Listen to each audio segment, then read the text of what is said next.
कि दोहराता हूं सुनो रक्त से लिखी हुई कुर्बानी, जिसके कारण मिट्टी भी चंदन है राजस्थानी। रावल रत्न सिंह को छल से कैद किया खिलजी ने, कालजयी मित्रों से मिलकर दगा किया खिलजी ने। खिलजी का चित्तौड़ दुर्ग में एक संदेशा आया, जिसको सुनकर शक्त शौर्य पर फिर अंधियारा छाया। 10 दिन के भीतर न पद्मिनी का डोला यदि आया, यदि न रूप की रानी को तुमने दिल्ली पहुंचाया, तो फिर राणा रत्न सिंह का शीश कटा पाओगे, और शाही शर्त न मानी तो फिर पीछे पछताओगे। अब ये एक संदेश आता है चित्तौड़ के किले में, तो पूरे किले में बड़ी अफरा तफरी मच जाती है कि महाराणा पहले ही नहीं है और अब ये नया हमारे पर क्या आ गया। तो यह दारुण संवाद लहर सा तोड़ गया रण भर में, यह बिजली की तरह क्षितिज से फैल गया अंबर में। महारानी हिल गई, शक्ति का सिंहासन डोला था सतीत्व मजबूर जुल्म विजयी स्वर में बोला था। रुष्ट हुए बैठे थे सेनापति गोरा रणधीर, जिससे रण में भय खाती थी खिलजी की शमशीर। रुष्ट हुए बैठे थे सेनापति गोरा रणधीर, अन्य अनेकों मेवाड़ी योद्धागढ़ छोड़ गए थे, रत्न सिंह की संधि नीति से नाता तोड़ गए थे। पर रानी ने प्रथम वीर गोरा को खोज निकाला, वन वन भटक रहा था मन में तिरस्कार की ज्वाला। यह लोक श्रुति है कि महारानी स्वयं घोड़े पर सवार होकर अपनी अंगरक्षिकाओं को लेकर, कोई विश्वस्त साथियों को लेकर जंगल जंगल गई, और एक जगह पर उन्होंने एक पेड़ के नीचे सेनापति गोरा तलवार लिए मिल गए। तो वहां उनसे उन्होंने बात की। पर रानी ने प्रथम वीर गोरा को खोज निकाला, वन वन भटक रहा था मन में तिरस्कार की ज्वाला। गोरा से पद्मिनी ने खिलजी का पैगाम सुनाया, गोरा को पद्मिनी ने खिलजी का पैगाम सुनाया, मगर वीरता का अपमानित ज्वार नहीं मिट पाया। बोला, मैं तो बहुत तुच्छ हूँ, राजनीति क्या जानूं। अव्यंग में कहता है कष्ट में है, दुख में है, पूरी परंपरा, पूरा वंश उसने सेवा में लगाया मेवाड़ राजवंश के, और वहां से अपमानित होकर लौटा है तो कष्ट में है। तो सेनापति कहता है कि बोला, मैं तो बहुत तुच्छ हूँ, राजनीति क्या जानूं, निर्वासित हूँ, राज मुकुट की हट कैसे पहचानूं। बोली पद्मिनी, समय नहीं है वीर क्रोध करने का, अगर धरा की आन मिट गई घाव नहीं भरने का। दिल्ली गई पद्मिनी तो फिर पीछे पछताओगे, जीते जी रजपूती कुल को दाग लगा जाओगे। राणा ने जो किया कहा वह माफ करो सेनानी, यह कह गोरा के चरणों पर झुकी पद्मिनी रानी। अब पद्मिनी, महारानी पद्मिनी, मेवाड़ राजवंश की आभा, मेवाड़ राजवंश की ज्योति, वो सेनापति को प्रणाम कर रही है चरणों में झुक के। ये क्या दृश्य है, ये क्या करती हो गोरा, पीछे हट बोला। और रजपूती गरिमा का फिर धधक उठा था शोला। महारानी हो तुम, सिसोदिया कुल की जगदम्बा हो, प्राण प्रतिष्ठा एक लिंग की ज्योति अग्निगंधा हो। इन शब्दों से सम्मानित कर रहा है महारानी को। वो उस समय कैसी स्थिति रही होगी महारानी की कि पति कैद में है, जहां जंगल में हूं, लेकिन वो उनको बता रहा है कि आप कौन हो। महारानी हो तुम, सिसोदिया कुल की जगदम्बा हो, प्राण प्रतिष्ठा एक लिंग की ज्योति अग्निगंधा। गोरा के कंधे पर दुर्जय शीश रहेगा, महाकाल से भी राणा का मस्तक नहीं कटेगा। तुम निश्चिंत रहो महलों में देखो समर भवानी, और खिलजी देखेगा केसरिया तलवारों का पानी। खिलजी देखेगा केसरिया तलवारों का पानी। राणा के सकुशल आने तक गोरा नहीं मरेगा, एक पहर तक सिर कटने पर भी धड़ युद्ध करेगा।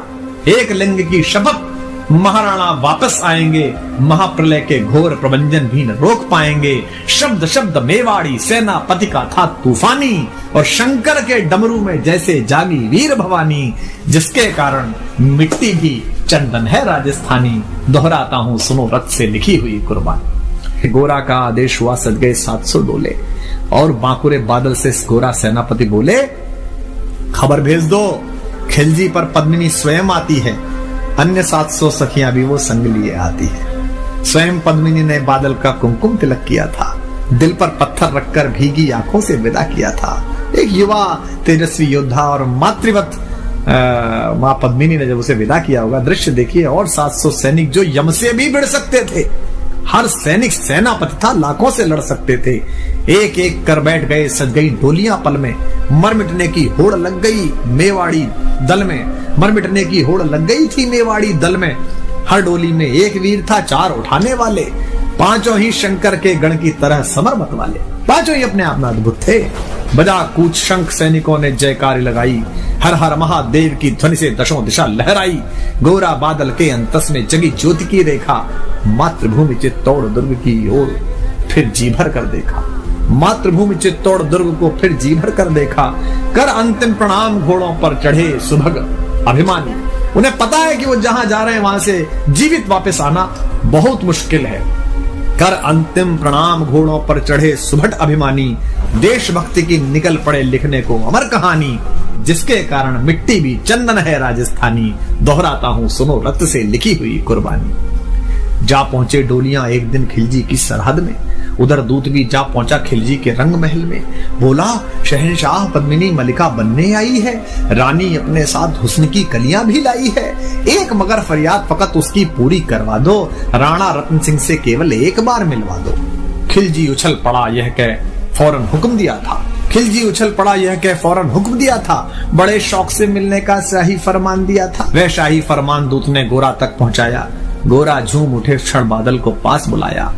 बोले बेटा वक्त आ गया अब कट मरने का, बोले बेटा वक्त आ गया है अब कट मरने का, मातृभूमि मेवाड़ दरा का दूध सफल करने का। यह लोहार पद्मिनी भेष में बंदी ग्रह जाएगा, केवल 10 डोलियां लिए गोरा पीछे धाएगा, यह बंधन काटेगा हम राणा को मुक्त करेंगे, घुड़सवार कुछ उधर आगे की तैयार रहेंगे, जैसे ही राणा आए वे सब आंधी बन जाएं और उन्हें चित्तौड़ दुर्ग पर वे सकुशल पहुंचाएं। अब आप तैयारी देखिए कि कितनी कठिन, पूरी सेना खिलजी की और ये चंद लोग, और उसके बाद भी अपने महाराज को महाराणा को किस तरह मुक्त कराने के लिए क्या संकल्प है कि उन्हें चित्तौड़ दुर्ग तक वे सकुशल पहुंचाएं। अगर भेद खुल गया वीर तो पल की देर न करना, और शाही सेना पहुंचे तो बढ़कर रण करना, और शाही सेना आ पहुंचे तो बढ़कर रण करना, राणा जाए जिधर शत्रु को उधर न बढ़ने देना, और एक यवन को भी उस पथ पर पांव न धरने देना। मेरे लाल लाड़ले बादल आन न जाने पाए, तिल तिल कट मरना मेवाड़ी मान न जाने पाए। ऐसा ही कोगा काका रजपूती अमर रहेगी, बादल की मिट्टी में भी गौरव की गंध रहेगी। क्या तो गोरा है और क्या उसका भतीजा बादल। ऐसा ही होगा काका रजपूती अमर रहेगी, बादल की मिट्टी में भी गौरव की गंध रहेगी। तो फिर आ बेटा बादल सीने से तुझे लगा लूं, हो न सके शायद अब मिलना अंतिम लाड़ लड़ा लूं। यह कह बाहों में भरकर बादल को गले लगाया, धरती कांप गई अंबर का अंतस मन भर आया। सावधान कह पुनः बढ़े पथ पर गोरा सेनानी, ऐसा ना हो जाए कमजोर हो जाए, इसने कहा सावधान कह पुनः बढ़े पथ पर गोरा सेनानी। पहुंच लिया झट से मुड़कर बूढ़ी आंखों का पानी, पहुंच लिया झट से मुड़कर बूढ़ी आंखों का पानी, जिसके कारण मिट्टी भी चंदन है राजस्थानी, दोहराता हूं सुनो रक्त से लिखी हुई कुर्बानी। लिपट गए गोरा से राणा गलती पर पछताए, सेनापति की नमक हलाली देख नयन भर आए। पर खिलजी का सेनापति पहले से ही शंकित था, उसे अंदाजा था कि कुछ गड़बड़ है, ऐसे लोग नहीं है जो इतने आराम से मान जाएंगे ये कि रानी आ रही है और उसकी सखियां आ रही हैं, उसको संकट था। पर खिलजी का सेनापति पहले से ही शंकित था, वह मेवाड़ी चट्टानी वीरों से आतंकित था। जब यह मिलन लखा समझ पद्मिनी नहीं आई है, मेवाड़ी सेना खिलजी की मौत साथ लाई है। पहले से तैयार सैन्य दल को उसने ललकारा, निकल पड़ा टिड्डी दल रण का बजने लगा नगाड़ा। दृष्टि फिरी गोरा की मानी राणा को समझाया, रण मतवाले को रोका जबरन चित्तौड़ पठाया कि आप तो जाई।